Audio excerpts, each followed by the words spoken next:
ఇప్పుడు ప్రపంచ వ్యాప్తంగా భారతీయులు ప్రతి పండుగను మలబార్తో జరుపుకుంటారు. ఎందుకంటే మలబార్ అందిస్తుంది అద్భుతమైన అవకాశాన్ని. ఇది మీ పండుగలను మరింత ప్రత్యేకంగా చేస్తుంది. కాబట్టి ఇప్పుడు ఎక్కువ సేవింగ్, ఎక్కువ సంతోషాలు, ఎక్కువ సంబరాలు. ప్రతి పండుగకు మలబార్ గోల్డ్ అండ్ డైమండ్స్.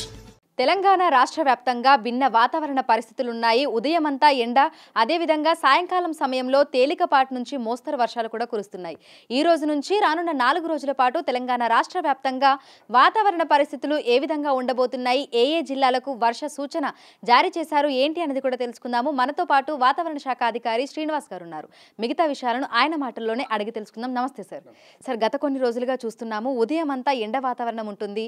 సాయంకాలం సమయంలో ఒక్కసారిగా వాతావరణం మారిపోయి చిరుజల్లులు, తేలికపాటి వర్షాలు, అక్కడక్కడ మోస్తరు వర్షాలు కూడా కురుస్తున్నాయి.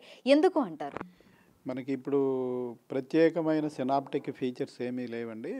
మొన్న లాస్ట్ వీక్లో మనకి ఒక అల్పపీడనం ఒడిస్సా ప్రాంతంలో క్రాస్ అయిపోయిన తర్వాత అది నార్త్ ఇండియా, బీహార్ వైపు ప్రయాణం చేసి క్రమేపీ వీక్ అయిపోయింది. అయితే ప్రస్తుతం ఒక 2 ద్రోణులు నడుస్తున్నప్పటికీ ఇవి ఏమీ పెద్ద అంత ప్రభావవంతమైనవి కానప్పటికీ మనకి ఏంటంటే ఈ సీజన్లో మనం పదే చూస్తున్నాము. మనకి కొద్దిగా సినాప్టిక్ ఫీచర్ స్ట్రాంగ్గా లేనప్పుడల్లా మనకి క్లౌడీనెస్ తగ్గిపోతే టెంపరేచర్స్ అనేవి కొంచెం నార్మల్ టెంపరేచర్ల కంటే 3 నుంచి 4 డిగ్రీల వరకు టెంపరేచర్లు పెరిగిపోతున్నాయి.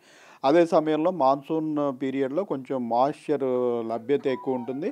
అది కాక మనకి ఈ గత 5-6 వారాలు బట్టి కంటిన్యూస్గా రెయిన్స్ రాష్ట్ర వ్యాప్తంగా రెయిన్స్ పడటం వల్ల మనకి లోకల్గా కూడా మాయిశ్చర్ అవైలబిలిటీ అనేది అన్ని చోట్ల ఈ జలాశయాలు నిండి ఉండడము, జనరల్గా కూడా మాయిశ్చర్ అవైలబిలిటీ ఎక్కువ ఉంది. దీనివల్ల కొద్దిగా టెంపరేచర్లు పెరిగిన వెంటనే లోకల్గా అక్కడికక్కడ క్యూములోనింబస్ మేఘాలు అనేవి ఏర్పడి ఒక గంట, అరగంట ఆ రకంగా ఇంచుమించు కొన్ని చోట్ల భారీ వర్షాలు కూడా పడుతున్నాయి. దీనివల్ల నిన్న చూసుకున్నట్టయితే పలు జిల్లాల్లో మనకి ఇటు నల్గొండ జిల్లా, అలాగే నిర్మల్, సూర్యాపేట, జనగాము వివిధ ప్రాంతాల్లో మనకి భారీ వర్షాలు కూడా నమోదయ్యాయి. రాష్ట్ర వ్యాప్తంగా అనేక జిల్లాల్లో 5 నుంచి 7 సెంటీమీటర్లు, 1-2 చోట్ల 10 సెంటీమీటర్ల వరకు కూడా నిన్న రెయిన్ఫాల్స్ రికార్డ్ అయ్యాయి. ఇవన్నీ కూడా మనకి నిన్న క్యూములోనింబస్ మేఘాల వల్ల ఈవినింగ్ ఏర్పడిన వర్షాలే.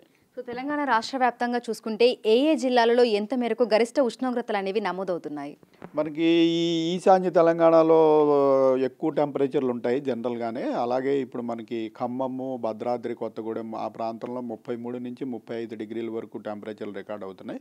మన సెంట్రల్ తెలంగాణలో సిటీ ప్రాంతంలో వచ్చి 30 నుంచి 33 డిగ్రీల వరకు ఉన్నాయి. నార్త్ తెలంగాణలో కూడా అరౌండ్ 29 to 32 డిగ్రీస్ వరకు టెంపరేచర్లు. ఓవరాల్గా మన తెలంగాణ అంతా చూసుకున్నట్టయితే 29 నుంచి 35 డిగ్రీల వరకు వివిధ ప్రాంతాల్లో టెంపరేచర్లు ఉన్నాయి. సార్, సాధారణంగా ఎండాకాలంలో మనకు 35 డిగ్రీల వరకు గరిష్ట ఉష్ణోగ్రతలు అనేవి నమోదవుతూ ఉంటాయి. అయితే వర్షాకాలంలో కూడా ఈ విధంగా గరిష్ట ఉష్ణోగ్రతలు నమోదవుతాయా, లేదంటే ఈ ఏడాదే ఈ విధంగా ఉందా? మనకి నార్మల్గా 1 or 2 డిగ్రీస్ అటు ఇటుగా ఉంటుంది. అయితే ఈసారి ప్రత్యేకంగా ఏంటంటే మనకి సినాప్టిక్ ఫీచర్ బలంగా లేనప్పుడల్లా కూడా మనకి టెంపరేచర్లు అనేటివి 2 నుంచి 4 డిగ్రీలు అధికంగా నమోదవుతున్నాయి వివిధ ప్రాంతాల్లో. ఈ ఏడాది కొంచెం ప్రస్ఫుటంగా మనం ఈ టెంపరేచర్ల పెరుగుదల అన్నది మాన్సూన్ పీరియడ్లో ఎక్కువ చూస్తున్నాము. దానివల్లే మనకి రిపీటెడ్గా పెద్దగా మనకి సినాప్టిక్ ఫీచర్ స్ట్రాంగ్గా ఏమీ లేనప్పటికీ కూడా మనకి ఈ ఈవినింగ్ టైంలో, అలాగే మధ్యాహ్నం దాటిన దగ్గర నుంచి కూడా మనకి ఈ క్యూములోనింబస్ మేఘాలు అనేవి భారీగా ఏర్పడటం.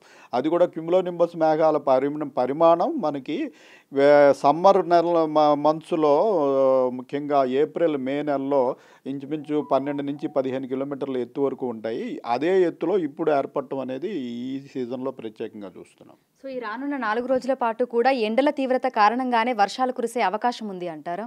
మనకి ఈరోజు పరిస్థితి చూసినట్టయితే 1-2 ద్రోణులు ఉన్నాయి. మనకి ఒడిస్సా నుంచి, కోస్టల్ ఒడిస్సా నుంచి మన తూర్పు తెలంగాణ వరకు ఒక ద్రోణి నడుస్తుంది. అలాగే మనకి తమిళనాడు తీరం నుంచి ఇటు రాయలసీమ మీదుగా మనకి దక్షిణ తెలంగాణకి ఆనుకుని ఒక ద్రోణి నడుస్తుంది. ఈ 2 కూడా పెద్దగా స్ట్రాంగ్ సిస్టమ్స్ కావు. అయినప్పటికీ వీటి వల్ల కొంత తేమ లభ్యత అనేది ఉంటుంది. ప్లస్ ఆల్రెడీ మనకి స్టేట్లో ఇటీవల పడిన వర్షాల వల్ల మనకి తేమ లభ్యత అనేది ఉంది. దీనికి తోడు టెంపరేచర్లు పెరగడం వల్ల మనకి ఈ రకమైన పరిణామం చూస్తున్నాం. ఈరోజు ఉదయం నుంచి గత గంట సేపటి నుంచి చూసుకున్నట్టయితే సిటీ ప్రాంతంలో మనకి ఇంచుమించుగా కొంచెం ఇంటెన్స్ స్పెల్సే పడుతున్నాయి కూడాను ఆల్రెడీ. సో హైదరాబాద్ అదేవిధంగా జీహెచ్ఎంసీ పరిధిలో వాతావరణం ఏ విధంగా ఉండే అవకాశం ఉంది అంటారు? వర్షాలు ఏమైనా ఉన్నాయా? వచ్చే 3-4 రోజులు ప్రత్యేకమైన సినాప్టిక్ పరిస్థితులు అయితే ఏమీ లేవు. అయితే ఈ క్యుములోనింబస్ మేఘాల వల్ల మటుకు రాష్ట్ర వ్యాప్తంగా వివిధ ప్రాంతాల్లో అడపాదడపా జల్లులు, కొన్ని చోట్ల భారీ వర్షము ఇంచుమించు 5 నుంచి 7 సెంటీమీటర్లు, 7 నుంచి 9 సెంటీమీటర్లు కూడా పడే సూచనలు అయితే ఉన్నాయి. Thank you sir.